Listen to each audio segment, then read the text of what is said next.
Hello and welcome to my Yu-Gi-Oh channel. Today we're looking at the new cards which were introduced within Yu-Gi-Oh! 7's the anime. This is from episode 52. The first card is Steel Strike. This is a normal trap card with the requirement you can activate when you take battle damage. The effect is to choose one face-up monster your opponent controls. It loses 1000 attack until the end of the turn. This is quite a useful battle-based trap because not only can it reduce your opponent's attack points of one of their monsters if you take damage, which is a very easy condition to meet, but if you manage to specifically target one of your opponent's monsters that hasn't yet attacked, then they might not have anything strong enough to get over any of your other monsters. Even if they do, the amount of damage you take is 1000 less, and that can sometimes be the difference between you being able to draw into your next card, which makes a difference. I mean, if you look at one of the episodes from Yu-Gi-Oh! GX, there was an interaction between Jaden and Cyrus where they were just picturing, it was supposed to be like a flashback within the duel between them and the Paradox brothers. I think it was like episode 10 or 11, and it was a condition where Cyrus actually gave up. Within the dorm room, they were supposed to be challenging each other. It was a practice duel, and he says, "Oh, I quit." And they say, "Wait, I want to see what I would have drawn next." And then he draws his card,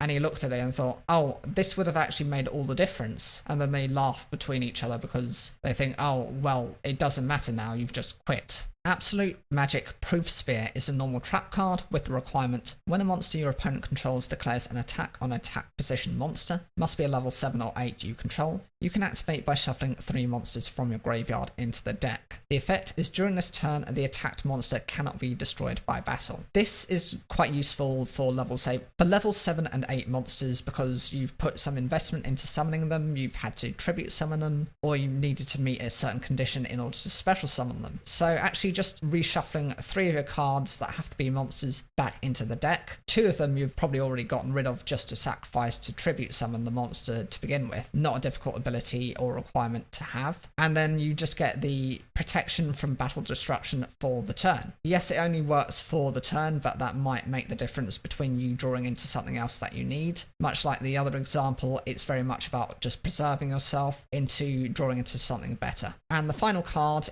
really doesn't need any introduction. It's Graceful Charity. It's a normal spell card with no requirements. The effect is to draw 3 cards, then choose 2 cards in your hand and send them to the graveyard. This is a very popular draw card, and it has been banned for the longest time. It will probably never see any sort of limitations to it or allowances to let you have it back because you're not actually minusing yourself. It's an even split because you're using this card and discarding 2 cards to draw 3. So you're using 3 to draw 3. If anything, you might actually be helping yourself because you're getting rid of 2 cards which might be difficult to summon monsters, and they might be easier to summon from the graveyard, or they might have their own graveyard-based effects, which means you're not in a difficult position, and you're helping to refresh your hand, so you might get things that you actually need. Of the 3 cards, it's interesting to see that Graceful Charity is not a legend card, because out of other things like Possibly, Trap Hole, Red Eyes Black Dragon, Dark Magician, Blue Eyes White Dragon, just to name a few,